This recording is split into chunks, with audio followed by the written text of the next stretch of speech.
A little Van Halen on a Friday afternoon as we come together and close the gap between the boundaries of this country and the learning that goes on. Hey, everybody, Dean Packard, Principal of Charlton Middle School, co-founder of Unlock the Middle. Alongside me, I have Josh Tovar from Texas. We're doing a quick follow-up of last night. We had a great opportunity. Josh, first and foremost, happy Friday to you. Hope your day's going well. It's going awesome. Josh Tobat, proud principal of Memorial Pathway Academy in Garden ISD, Garden, USA. Enjoying our 4-day weekend. We worked Monday through Thursday, 10-hour days, and Friday we're off, Saturday and Sunday. So right before we get back into the full grind again, enjoying my Friday. Woke up late, didn't answer your phone call. I'm sorry, I had it all. All right, man. It's all right. Things are a little slower in Texas. That's what I like. You know, you take your time. Not a bad thing. Hey, Josh, I just wanted to do a quick recap last night. It was so good to have Livia, Carly, Adrian, and Razia on last night. They was just so passionate about their roles within their schools. And, you know, we've heard from them on Twitter this morning and through our text message. And, you know, sometimes I say to myself, those Thursday nights are just so great just to connect with people, just to get that validation. What do you think? I agree. And you know what? They bring so much to the table, so much educational diversity that it really spiced up the conversation. And you could truly see from what the angle of life that they lived the last 21 and 2022 school year, it allowed us to reflect from our point of view. Because it's crucial to hear different people's backgrounds and what they educate our students in at their campus. Because you know what? As a lifelong algebra teacher, you don't see things always the same as a lifelong AP senior teacher. Right. And so we need to be able to hear these conversations from that point of view because you know what? The child starts in kinder and it ends with that senior year IBAP teacher, that whole journey along the line. And we all need to know how that student went along and their obstacles and their successes. And hearing someone like Renisha, like Adrienne, those emergent EL students, Carly, Livia in Canada, talk about the educator's point of view from Canada. That's not different from what we're facing because we're all, like I said, since last year. And you've heard me say this, Dean. It doesn't matter what campus you're at. It doesn't matter what country. We were all at a baseline zero with this disease. Yeah. And that baseline zero is something we all have to be looking at as we move forward. And, you know, I was having that visionary thought this morning, you know, putting the pieces of the puzzle back together isn't going to be easy and it's going to take some time. Anybody who thinks that overnight we're going to return to what we were 2 years ago is absolutely out of their mind. Okay. So in the meantime, as leaders, it's our job to empower, support, and actually celebrate the great things that are happening. So all of our educators can get that mojo back. And I think that's vitally important. Hey, one thing resonated with me last night, not just one, many things did, but Adrienne, when she said that you were her mentor. Think about going full circle with that for a second. So you were a teacher first, and then all of a sudden now you've come to a different light with her. Talk about that just a little bit because I kind of smiled when I heard that. You know, the Lord has embraced me with different challenges and opportunities in life.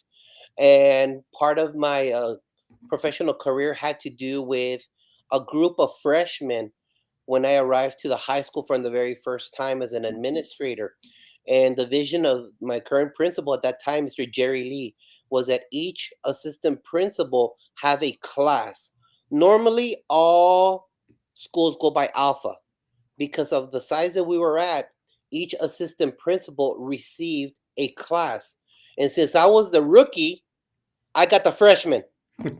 And that was the class of '08, Mighty '08. Simply the best class ever. I always tell them that. I still stay in touch with the majority of my 2008 hijos, and we carried them. I carried them from freshmen to graduating seniors.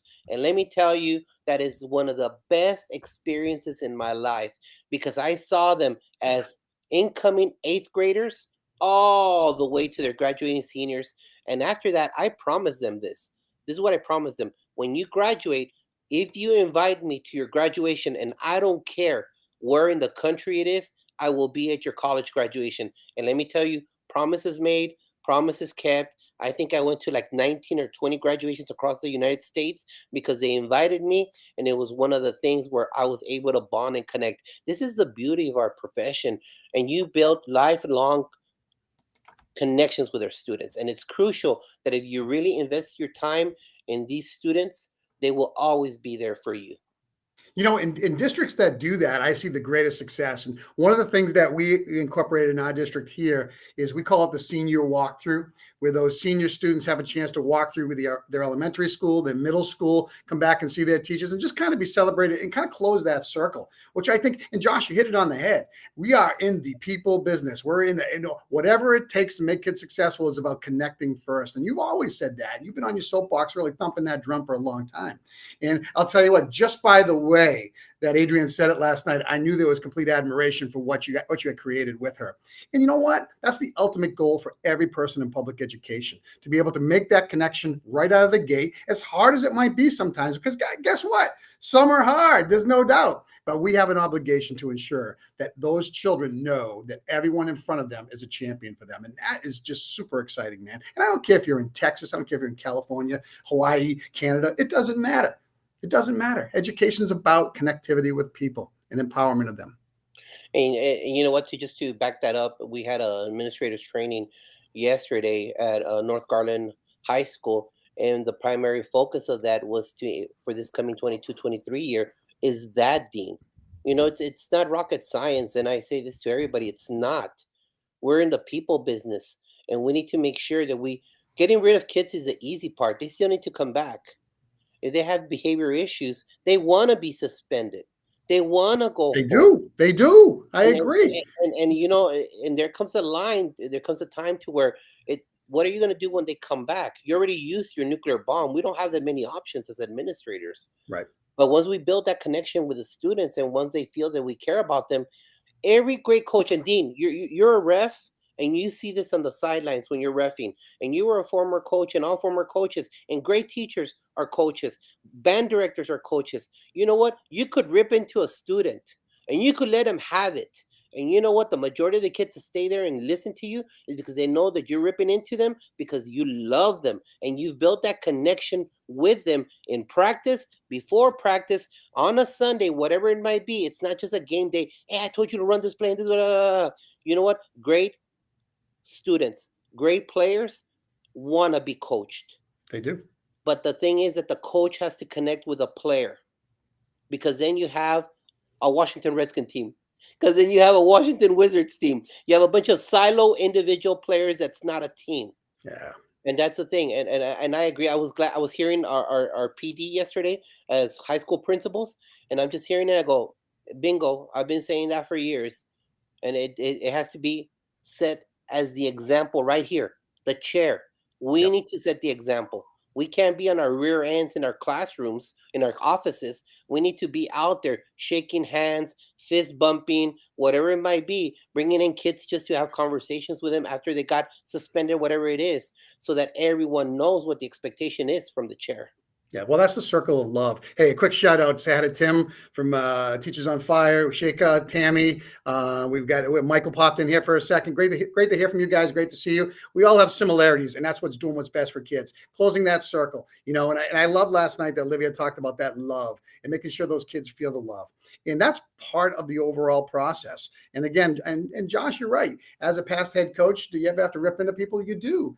But again, there's a knack to that. And I think it takes time to polish that and to be really good. Just a very quick example. I was reffing a game the other night, and a kid, he got 2 technicals in a row from me. He just lost it. And I hate doing that. But I went and found him after the game and said, listen, it's over. The next time I see you play, I'm not coming to look for you for those behaviors, but understand this is what happens as a reaction to your actions.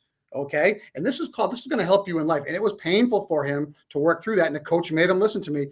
But it's my job as the adult to say, tomorrow's a new day. I mean, we're not a heat-sinking missile. I'm not going to look for that behavior tomorrow because you're going to adjust it on your own. And that happens in school all the time. And we don't have to be punitive. We don't have to throw them out. We don't have to throw them to the streets. They just have to absorb what they did and then move forward with that. And again, from that coaching lens, teachers, we're all coaches, man. We're all coaches. And that's something we got to look at. And that's just starts with connecting with people, man. I like that, Josh. Thank you so much. That was my takeaway. Yeah, and you know what? I think that Todd Whitaker also says that we also don't give the child that's having that meltdown. He's not the most important person in the campus that day. So if a student makes a bad decision and is get kicked out of class, you know what? I'm not going to stop my day to go deal with that. Now, there's reasons I will stop, and I'm pretty sure that you're in the same page with me, and I don't mean to speak for you, but if it's a drug issue, if there's a Sure, weapon weapons. involved, Yeah, then we drop what we're doing. But you know what? No disrespect to disrespect. But you know what? If you want to be a knucklehead in class and say something inappropriate to a teacher or to a classmate, you could just sit right there in my office and wait for me. I will get to you and we will address this once you, first of all, you cool down. And yeah, after you cool down, then we're able to discuss the situation. And then you know what? Consequence, there'll be a consequence because yep. I can't have you breaking the mold of a structured environment for learning. Yeah. And you know what? Make it be part of the consequence. What do you think is fair? Let them make that global decision. Here's your action. Think about it. And here, I'm going to tell you what I'm thinking. And I want to hear what you're thinking. Let's bring your Yeah. family in and really help shape and model that path of where they have to go. Love that. Not punitive. You're very right with that, Sheikha. I agree with you 100%. Or Tammy, I don't know who's singing that one out right now, but it doesn't have to be punitive. It's about learning. And again, as a school, one of our greatest things that we're looking at this year is restorative practice, what that looks like, how to do things differently, and how to give tools to our educators to be even more effective when it comes to management techniques. That's what we do, Josh. That's what we do. And I think that it's also those practices that you need to do at the campus level. And it doesn't matter if you're a little school with 300 kids or 2,500 kids. If you have expectations of success and rewards for their hard work, if we hold them accountable for negativity, then we need to hold ourselves accountable for positivity and establish the behavior where we acknowledge non-stop success, because every little step forward is a successful action for the body of the campus. And if we treat the body all complete in a positive way, we will not get ill. And when we're just diagnosing ourselves with negativity, the body, the culture of the campus will break down. Yeah, but those positive ripples will win out. They'll win Always, out. I talked to always. somebody today, and one of the conversations I had with this person was like, where are you at with your learning community, your school on positivity? I mean, you're in there working in the summertime. I go, is it a 50-50 mix? He goes, coming out of post-COVID, it's more like a 30-70. People are all over the place, and I get it, but you have a choice to make at that point in time, what direction you want to follow. If you want to follow the negative stream, think about the reason why you get into education. That's about connecting with kids and help people become better. Okay, this world is changing in front of us. We have to grasp it. We have to adjust ourselves and become just a little bit better. And if we do that, still great things happen. Friday afternoon, my friend, down in Tech. Well, it's not Friday afternoon with you. What is it? 1 o'clock? Yeah, it's gonna be 2 o'clock already. It's gonna be almost pool time for you. Yeah. No, none of us have pools like you, brother. Oh, I'm sorry. Only Yeah. Well, you. come on You up. Get on Blue the Bloods, train. you New England Blue Bloods have those awesome big Come pools. on. I put ice skates on in the middle of winter so I can skate on it, I guess, for crying Hey, out did you loud. see Chris? I saw Chris's big pool on Twitter. I'm like, all right, Chris. Yeah, Chris is living large right now. He's on vacation mode. Chris, if you can hear us out there, enjoy your family, enjoy that carnival cruise out of Miami, whatever you're doing. But most importantly, shut things off. Hey, Josh, we're coming up on 13 minutes. I just wanted to connect with you and close that loop. Again, great show last night. Big shout out to all of our candidates that were with us: Livia, Carly, Adrian, and Rosiana, say that correctly. And just want to thank them for their time. And again, I'm looking forward to next Thursday's Smash, but more importantly, Sunday night. Sunday night's going to be fun. What do we got coming up? We got Stacy Rochon, author. Then on the 24th, we have Brandon Beck, Dr. Brandon Beck, author. And on the 31st, we have from GED to PhD, Mr. Craig Boykin. And so our next three Sundays are set with awesome presenters, with awesome authors that, you know what, another tool for our tool chest, making sure that we're prepared for success. And 22-23 will be an awesome year because, you know what, we determined it to be an awesome year with positivity.